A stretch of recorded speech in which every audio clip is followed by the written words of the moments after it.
Islam tentang musik ataupun orang yang bermusik tetap beribadah namun bermusik gitu kan.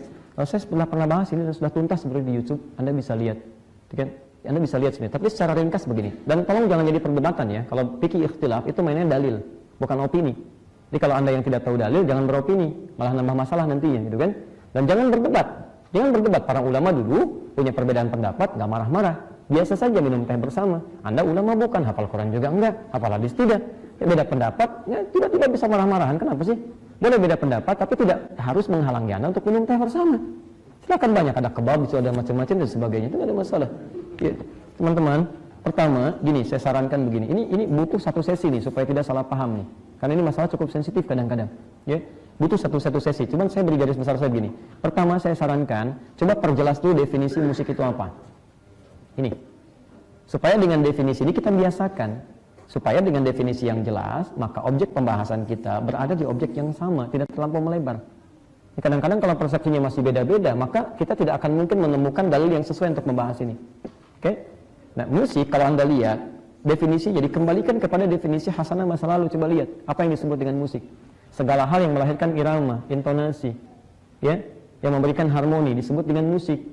Makanya syair itu syair. Salah satu unsurnya itu musik. Harus ada musik. Kalau tidak ada musik tidak disebut dengan syair. Harus ada musik. Ya, saya spesialisasi bahasa Arab. Ya, saya senang dengan Al-Quran. Saya cinta dengan Al-Quran, cinta dengan tafsir. Makanya saya ambil bahasa Arab. Karena untuk memahami Quran itu mesti paham bahasanya. Bukan bisa bicara. Kalau bicara banyak yang bisa bicara, tapi belum tentu paham dengan intinya. Imam Syafi'i untuk belajar bahasa 40 tahun. Belajar dulu bahasa Arab. Beliau pergi ke Baduy dan sebagainya. Baru bisa ditemukan. Nah, ini dalam pembahasan sastra Arab, sub pelajarannya Al-Adabul Muqarim. Nanti syarat untuk disebut sebagai syair itu ada beberapa bagian. Di antaranya, misal ada yang disebut dengan musik tadi, musiqa. Ya. Ya, di antara syarat-syarat yang lainnya nanti ada fasaha. Kemudian juga ada beberapa syarat namanya at-taswir, gambaran-gambaran, imajinasi dan sebagainya. Itu banyaklah syaratnya. Di antaranya ini, ada intonasi, ada nada, ada nagmah. Nah, teman-teman sekalian, ini dibagi dua nanti. Ada irama yang lahir langsung lewat irama lisan.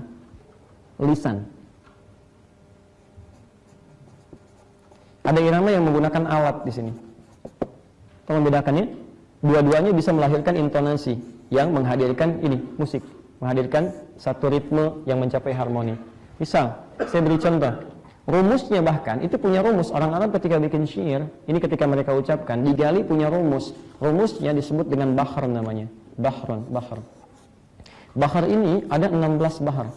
16 bahar. Bahar pertama misalnya tawil, yang tadi saya sebutkan rumusnya. Tawilun lahudunal bukhuri fadailu fa'ulun mafa'ilun fa'ulun mafa'ilun. Imrul Qais punya qasidah. Ya, kifa nabki min dzikra habibin wa manzil bi saqtil liwa bainad dakhuli fahawmali. Itu yang tawil. Ya, tapi ada irama di situ. Sama aja seperti mustafilun. Kalamuna lafzun mufidun kastaqim wasmun fi'lun thumma harfun lil kalim wa hiluhu kalimatun wal qawlu am wa kalimatun dia kalamun qad yu'am. Ada iramanya. Kalau enggak ada irama datar aja. Kalamuna lafzun mufidun kastaqim. Ya? Tapi ini ada irama. Makanya syaratnya ada notasi, ada intonasi di situ dan ada iramanya. Jadi orang sepakat semua bahwa ketika mereka bersyair itu ada nilai musik di situ, ya, membawa ke sini. Syair itu satu kalau disebut dengan bait. Kalau ada 7 syair itu disebut dengan qasidah namanya. Qasidah itu adalah 7 bait syair yang disatukan berbentuk jadi qasidah. Ya bukan qasidah itu rebana. Qasidahannya pakai rebana misalnya. Enggak, orang dulu juga main qasidah enggak harus pakai rebana. Pokoknya kalau baitnya ada 7 itu disebut dengan qasidah dalam ilmu bahasa Arab. Paham sampai sini? Ya, pernah dengar ini? Tala'al badru alaina min thaniyatil wada'. Tala'al badru alaina min thaniyatil wada'. Pernah dengar? Itu bait, itu syair, itu qasidah. Itu bait sudah ada dulu, sudah ada. Itu rumusnya madid. Madid fa'alatun mufa'alatun mufa'alatun fa'alatun mufa'alatun mufa'alatun. Ada rumusnya. Baik, dan kemudian dihidupkan dengan suasana seperti nyanyian-nyanyian. Itu kan? Itu ada yang menggunakan lisan. Dan ada yang menggunakan alat.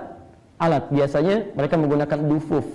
Dari dafun, dufuf, ya, rebana, kendang, atau sekarang disebut dengan tobul, ya, doki ya tobul, isma'i madza aqul, itu anak-anak sekarang di Syria sering dendangkan itu, doki ya tobul, isma'i madza aqul, fisana arba fusul, itu dari Syria asalnya. Ya, tepuk-tepuk gendang, ya, dengarkan apa yang ingin saya sampaikan. Dalam setahun ada 4 musim, setahun 4 musim. Anak-anak yang bikin dari syair asalnya. Sama dengan ini, sambil nepuk rebana. Nah, apa hukum semua ini terjadi? Teman-teman sekalian, ini yang terjadi di zaman Nabi. Nah, ketika mereka memainkan syair ini terbagi 2 bagian. Ada yang disebut dengan lahwun. Lahwun. Lahwun itu hal yang tidak bermanfaat. Di banyak para pemusik-pemusik ini, para syu'ara, para syair-syair ini, ahli sastra, yang mereka ketika mencari inspirasi untuk menemukan syair-syair ini, itu mencari dengan cara yang tidak tepat. Banyak nggak ada manfaatnya. Ada yang pergi ke lembah, wadun, tuh kan? Terus itu cari inspirasi, menghindari kegiatan, cari ilham. Ini begitu ada suara, nulis. Kalau sekarang tuh duduk sendiri, muncul burung gagak, wak, wak, wak, wak, bikin notasi, wak, wak, wak, gitu kan? Kan nggak ada kerjaan tuh, ini ditinggalin, itu ditinggalin, kan dan sebagainya. Itu disebut dengan lahun. Jadi, nah setelah jadi syairnya, nah ini pun kadang digunakan pada yang tidak tepat. Misal, ada syair disebut dengan khamriyat. Khamriyat itu syair-syair yang didendangkan untuk motivasi orang supaya minum-minum, mabuk. Disebut khamriyat. Ya. Ta'ala bina ila khamrin muskirin. Ya, faman wailul laysa lil khamirin, walakinnal wailul lil musallina. Ayo kita minum-minum sampai mabuk, senang-senang. Tidak akan mungkin masuk neraka wail, karena neraka wail untuk orang salat bukan untuk orang mabuk. Fawailul lil musallin, celaka orang salat bukan celaka orang mabuk. Lihat tuh. Sampai begitu bikinnya tuh. Ada yang begitu, itu disebut dengan lahwun. Karena keluar dari lisan itu bahasanya hadis. Ya, hadatsa, tahaddatsa, hadis. Maka disebut dengan lahwal hadis. Ya, wa minan nasi man yashtari lahwal hadis. Surat Luqman, lahwal hadis. Ini yang ini. Wasyu'ara yattabi'uhumul ghawun wa hum fi kulli wadi yahimun. Quran surah 26 ayat 224. Ya. Maka yang ini itu langsung dicela oleh Al-Qur'an. Bahkan muncul hadis-hadis Nabi sallallahu alaihi wasallam untuk menghindari yang ini. Ini bagian dari setan, ini bagian dari pengaruh, bagian dari penyakit. Maka turun hadis-hadis orang-orang yang bermusik itu dihadirkan kemudian langsung dengan zina, disatukan dengan zina, dengan mabuk dan sebagainya. Kenapa? Karena memang ada musik-musik ini syair-syair yang digunakan untuk motivasi orang mabuk plus juga orang zina. Namanya ghazaliyat, ghazal. Untuk godain perempuan. Ghazaliyat. Ini khusus untuk nyanjung perempuan, kecantikannya macam-macam dan sebagainya. Perempuannya ada di situ. Setelah itu apa yang mereka lakukan? Ada yang berzina, ada yang macam-macam dan sebagainya. Ini yang diharamkan. Makanya muncullah hadis-hadis Nabi yang mengecam musik, yang melaknat musik, menyatukan musik dengan khamr, dengan zina dan sebagainya. Ini yang dilarang. Termasuk yang menggunakan alat. Kata Nabi, seruling panggilan dari bagian dari setan. Ya, kemudian hancurkan, pukul dan sebagainya. Itu alat tentang ini. Tapi yang jadi masalah adalah ada hadis-hadis lain yang menunjukkan penghargaan Nabi atau pembiaran Nabi terhadap syair, bahkan musik. Saya beri contoh, satu kali masuklah Abu Bakar ke rumah Nabi SAW, di rumahnya Sayyidah Aisyah. Begitu masuk tiba-tiba ada para penyair lagi pukul-pukul rebana di situ, bernyanyi bergendang. Masuk Abu Bakar marah, Abi mazmuri syaitani fi baitin Nabi SAW. Ini ada nyanyian setan di rumah Nabi SAW. Apa kata Nabi? Sedang Nabi di situ. Kata Nabi, ya Abu Bakar, biarkan mereka dengan pekerjaannya, dengan idnya, karena setiap orang punya id, punya hari rayanya, mereka sedang senang. Itu Nabi biarkan. Kalaulah semua musik dihukumi haram oleh Nabi SAW, seketika itu akan diharamkan oleh Nabi. Padahal dia bernyanyi-nyanyi, dia juga memukul kendang dan menghibur Aisyah. Perempuan-perempuan sedang bermain-main. Kalau musik itu haram mutlak, seketika Nabi akan haramkan. Kenapa ada di sini? Ayo keluar, hancurkan tuh gendangnya, hancurkan tombolnya, hancurkan dufuknya. Tapi Nabi membiarkan. Ya, kemudian ada Zuhair bin Abi Salma. Zuhair itu seorang yang sangat sekali provokatif. Ya, sangat provokatif, ya. Jadi beliau itu setelah masa Islam itu masih mencela Nabi, hina Nabi dengan syairnya. Dihina dan keluar fatwa Nabi, halal kepalanya. Tapi tidak ada istilah persekusi pada saat itu, ya. Memang ini salah gitu, ini kriminal. Ini kriminal. Jadi persekusi itu jangan dilihat kalimatnya, tapi dilihat kenapa bisa muncul itu. Jadi jangan cari asapnya, padamkan apinya. Itu jadi persoalan. Halo? Baik, ya. Di sini namanya Zuhair bin Abi Salma. Setelah ketahuan ini bisa dihukum mati, dia tobat. Hanya tobat, dia minta bertemu dengan Nabi dengan syarat tidak dieksekusi. Ini bertemu dengan Nabi, bikin syair lah dia, bikin syair puji-puji Nabi dan sebagainya. Lalu ada kalimat-kalimat yang berlebihan oleh Nabi diralat. Jangan gunakan itu, gunakan yang lain saja. Teman-teman sekalian, kalau haram hukumnya seketika Nabi akan katakan, kamu nggak usah puji-puji dengan itu haram hukumnya. Ya, bahkan Nabi punya penyair khusus, namanya Hasan bin Thabit, dikenal dengan syairun Nabi SAW. Jadi kalau di pihak Quraisy mencela Nabi lewat musik, lewat syair, Nabi kemudian membalasnya, tidak Nabinya langsung, sahabat Nabinya Hasan bin Sabit itu yang membalas lewat syair yang lain yang memuji Nabi SAW, menampilkan keindahan Islam. Dan dia berdakwah dengan itu dan disebut oleh sahabat dengan syairun Nabi, penyairnya Nabi, pemusiknya Nabi SAW. Maka di sini kita mesti adil. Mesti adil. Bagaimana cara memetakannya? Kalau ada dua hal yang seperti bertentangan, kalau kalimat Nabi cuma satu, haram misalnya, selesai masalah. Jangan banyak menafsirkan. Kalau kalimat Nabinya halal, selesai persoalan, tidak banyak tafsiran. Tapi ini ada hadis yang mengharamkan. Di sini ada hadis yang membiarkan, membolehkan. Bahkan ada yang berjuang dengan ini. Itu bagaimana mengambil kesimpulannya? Maka terapkan kaidah di fikih ikhtilaf tadi. Al-jam'u, pertama satukan semua hadisnya, kumpulkan. Setelah dikumpulkan kemudian disatukan at-taufiq. Cari petunjuk, kenapa Nabi bisa terkesan menghalalkan dan terkesan mengharamkan. Ini tegas, ini juga tegas. Kenapa? Dalam situasi apa? Apa ilatnya? Ilat itu sebab hukumnya. Sebab hukum ini yang menentukan hukum nanti. Muncul kaidah usul fikih. Al-hukmu yaduru ma'a illatihi. Hukum itu diputuskan berdasarkan sebabnya. Ya, bukan langsung tiba-tiba ini halal ini haram, bukan. Nah, apa sebabnya? Ternyata ditemukan di sini. Yang ini Nabi biarkan karena ternyata di sini mengandung unsur maslahat. Ada kebaikan yang tidak mengganggu kepada nilai-nilai syariat, tidak bertentangan langsung. Yang ini jelas diharamkan. Makanya ketika menyebut haramnya musik itu selalu kemudian diikuti dengan kalimat-kalimat pengharamannya, kalimat-kalimat bentuk haramnya. Misal lahwal hadis. Ya, lahwan bukan lahwan saja, ada hadisnya. Karena di antara hadis yang jadi lahwun itu tadi syair-syair yang diungkapkan untuk support orang supaya mabuk, support orang supaya zina dan sebagainya. Tadi saya turunkan. Dan saya punya koleksi-koleksi bukunya. Karena itu yang kita pelajari dulu. Ya, kemudian yang alat itu dihancurkan, gak boleh pakai seruling setan. Kapan digunakan? Dicek lagi. Ternyata ketika itu digunakan untuk bangkitkan orang, untuk muncul syahwatnya, jadikan orang malas dan sebagainya. Maka hukumlah di sini kemudian hukum haram di sini. Nah, kalau kita tarik ke masa kita sekarang, kemudian kita simpulkan, ambil ini, persamaan hukumnya, gunakan metode kias. Persamaannya di masa sekarang, analoginya. Bawa, karena mungkin suasananya beda sekarang. Ya, sama-sama juga bersyair dengan lisan juga, tapi mungkin yang diungkapkan beda. Ini bahasa Indonesia atau bahasa Inggris, itu bahasa Arab, gitu kan? Alatnya juga ada alat-alat juga, itu rebana, mungkin di sini pakai gitar, pakai piano, pakai macam-macam dan sebagainya. Kapan itu jadi halal, kapan jadi haram? Tengah-tengahnya ini hukum netral. Hukum netral. Segala hal yang terkait dengan dunia asalnya mubah. Al-aslu fil asya mubah. Hatta yadullu dalilu ala khilafi. Sampai muncul hukum lain yang menunjukkan berbeda. Maka hukum musik kita simpan di sini. Pada asalnya dia netral.